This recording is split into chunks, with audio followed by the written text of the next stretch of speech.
Assalamualaikum warahmatullahi wabarakatuh. Salam sejahtera untuk kita semua. Di kesempatan kali ini saya akan coba membuat sebuah video dan saya bagikan kepada kalian tentang sebuah BMS 3S dari bekas baterai laptop. Ini BMS mempunyai IC Control Max 1781 ya. Saya belum cari datasetnya, tapi setelah saya uji BMS ini bekerja dengan baik. Bagaimana cara instalasinya dan bagaimana kita mencara tes fitur-fitur yang ada pada BMS ini? Langkah pertama sebelum instalasi saya harus menggambar dulu dari rangkaian BMS 3S. Mana saja pin-pin yang harus kita hubungkan pada BMS bekas baterai laptop ini. Yang pertama, kalau untuk VH itu mungkin voltase high ya, itu menurut saya. VH itu terdapat di paling atas bagian plus dari baterai. Biasanya pada BMS itu dikenal dengan B1. Itu adalah VH. Kemudian untuk B2 itu kalau di pin BMS dari laptop ini itu terletak pada titik VM, voltase middle. Mungkin. Bagi yang tahu silakan tulis di kolom komentar lah kepanjangannya dari pin out dari BMS laptop ini. Kemudian untuk B3 biasanya itu tertulis pada baterai laptop yang itu saya fokuskan kameranya ya, agak susah sedikit fokuskannya. VL, voltase low. Ingat sekali lagi, ini mungkin hanya versi saya saja yang mengada-ngada ngeramput. Oke, selanjutnya yang terakhir ada B4. Itu terdapat pada pin VG. Ya. VG, voltase ground. Mungkin. Oke, setelah selesai kita menentukan dari pin outnya, barulah kita instalasi pada baterai 3S kita. Kali ini jangan sampai salah. Jika salah, maka BMS-nya langsung rusak. Dan itu telah saya alami beberapa kali. Nah, sekarang kita langsung ke tahap proses pengisian baterai. Ketika saya colokkan ke power supply, maka arus di power supply terbaca di 1 ampere berapa? 1 ampere 500 ya. Sekarang saya turunkan terlebih dahulu untuk arus dari power supply ini, yang mana saya akan mencoba di arus sekitar 1 amperan. Oke. Jikalau setelah instalasi baterai dan baterainya tidak mengeluarkan tegangan, maka langsung pancing saja dengan power supply seperti ini. Jika tegangan outputnya langsung keluar, berarti kemungkinan BMS-nya masih baik. Kecuali BMS yang mempunyai tegangan pin enable, maka pin enable harus kita groundkan terlebih dahulu. Oke, sepertinya outputnya telah tetap ya. Ini positif, BMS-nya masih oke. Artinya tidak ada jalan paksa untuk mengeluarkan tegangan dari BMS ini. Tidak pakai reset sana, reset sini. Sekarang kita akan tes dari NTC-nya. Iya, sepertinya sensor suhunya berjalan dengan baik. Ketika saya colok dengan solder, maka arus dari power supply akan terputus, sehingga tidak ada arus yang masuk ke baterai. Setelah beberapa detik, maka dia akan hidup kembali. Ya, kita bisa perhatikan, ya, dia akan membuka kembali dan akan menerima arus dari power supply. Jadi sensor panasnya berjalan dengan baik. Ini untuk melindungi baterai kita dari overheat. Kemudian dia akan menutup dari arus yang masuk untuk pengisian. Kemudian kita lanjut ya. Setelah beberapa selang waktu lamanya, saya juga kurang tahu, yang jelas lama lah ya, hampir 1 jam. Ini arus sudah turun di angka 120 mA di tegangan 11,9.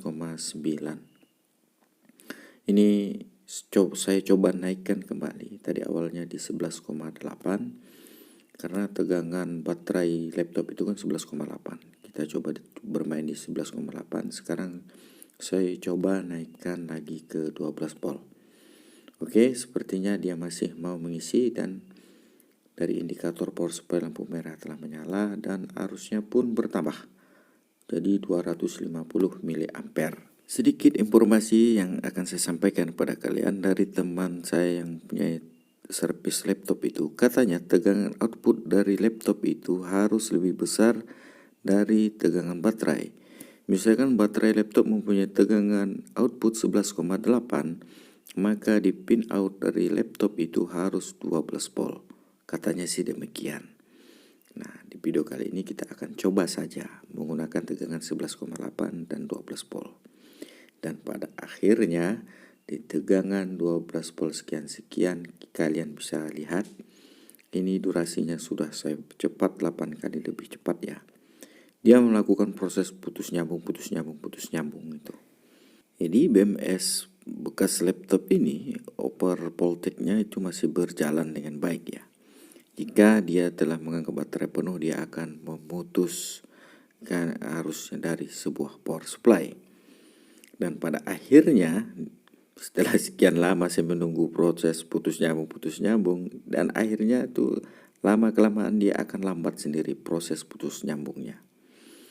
Dan pada pada titik paling akhir, artinya BMS ini kalau kita tinggalkan lama aman kawan. Jadi cut off-nya ada saat proses pengisian baterai penuh. Demikian ya. Nah, sekarang ini sudah tidak ada lagi proses pengisian. Kita lihat arus di power supply sudah 0. Sekarang saya coba naikkan tegangan dan saya turunkan lagi tegangannya.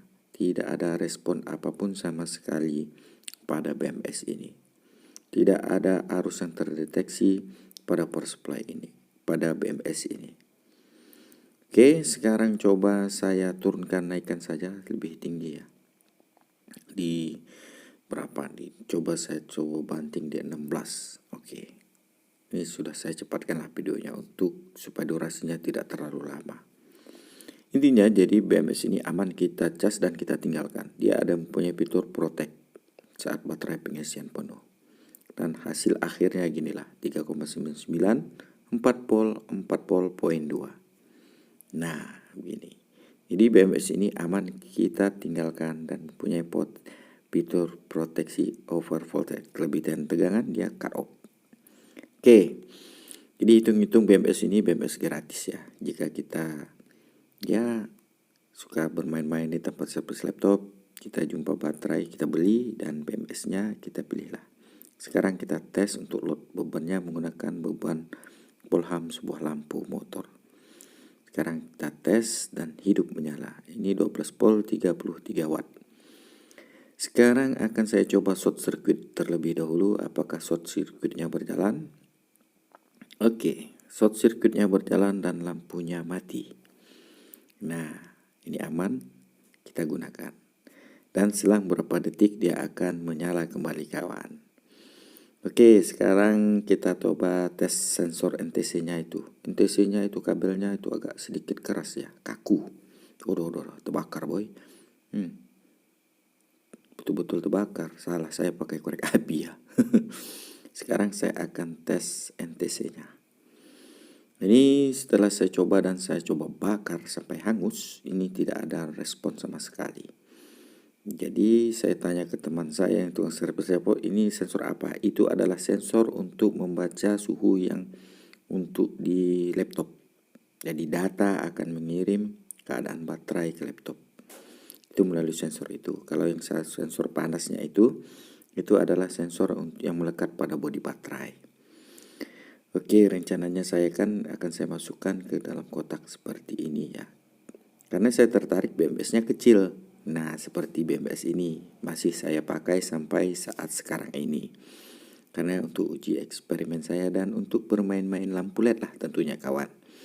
Jadi BMS ini sangat bermanfaat bagi saya. Demikian adalah konten kita kali ini ya kawan. Jadi pada intinya tidak semua BMS yang kita dapatkan itu bagus. Ya rajin-rajin kalian saja untuk mengeceknya satu persatu. Semoga kalian mendapatkan BMS yang baik. Kalau ada pin enable silakan kalian groundkan pin enable-nya. Kalau tidak ada, biasanya outputnya langsung keluar. Salam sehat untuk kalian. Salam kreativitas tanpa batas. Saya Yurs Elektro. Assalamualaikum warahmatullahi wabarakatuh.